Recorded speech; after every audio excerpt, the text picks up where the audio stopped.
Napasmado ang bunganga. Beep, beep, beep, beep, beep. Ang tagalupa na viral ang mukha. Bip, bip, bip, bip, bip. Bumibip, bip, bip, bip, bip, bip, bip, bip, bip, bip, bip, bip na ba? Ang lahat. Martian. Beep, beep, beep, beep. Enrico Pañero. Bip, bip, bip, bip, bip.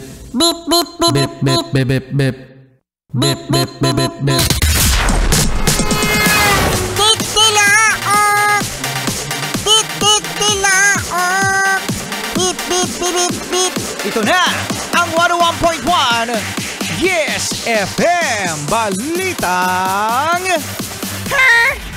Viral ngayon mga Yes Friend ang isang video kung saan makikita ang mga empleyado sa Cebu. Empleyado ito mga Yes Friend ng call center.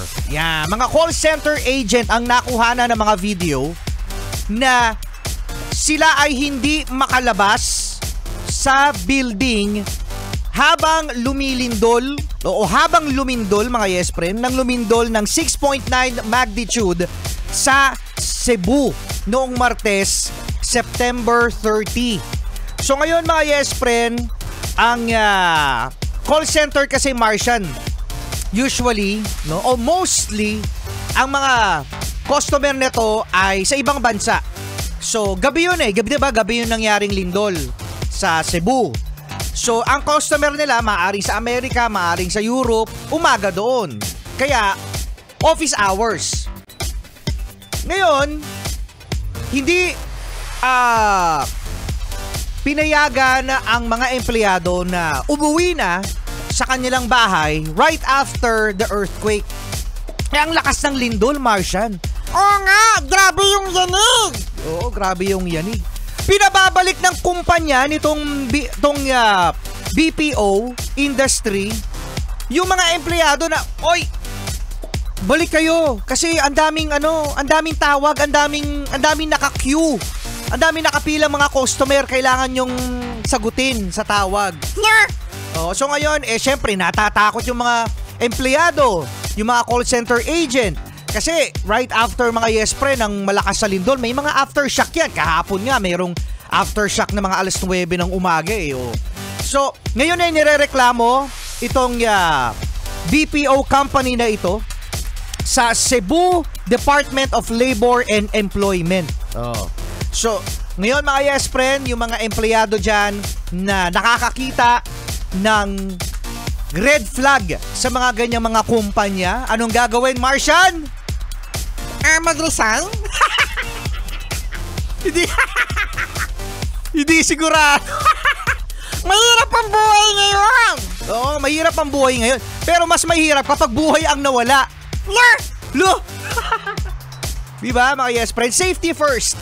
Ika nga, maaari namang gawin ng BPO o call center company na ito na mag-explain sa kanilang mga customer through post. Maintindihan naman ng mga customer yan na lumindol Lumindol dun sa kumpanya Yun nga lang kasi mga Yes Friend, alam nyo ang pagkakaalam ko correct me if I'm wrong sa mga call center agent dyan na hindi pinapaalam sa mga tumatawag na Pilipino kayo.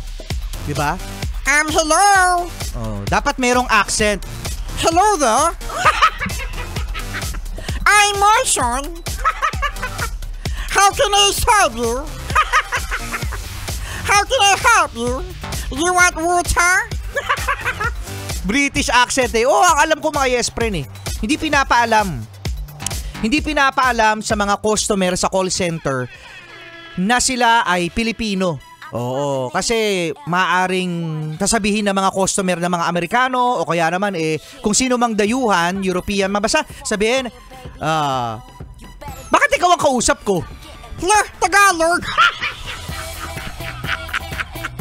Tagalog. Sabi ba't ikaw ang kausap ko? Nagtagalog yung kausap.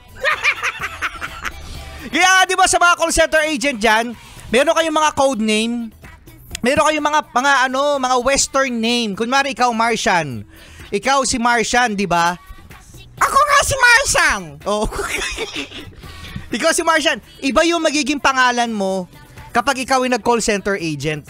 Hindi na Martian. Ano na? Pangit.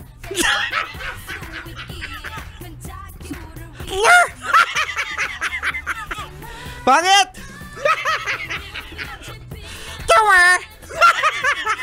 Di ba sa mga call center agent natin dyan, kailangan may dapat American name. Oh, may kakilala ako sa call center agent, syempre mga yes, pre. Oh, kasama nyo pa rin, Rico Panyero. At Marsan! Rico Panyero, lagot ka sa akin!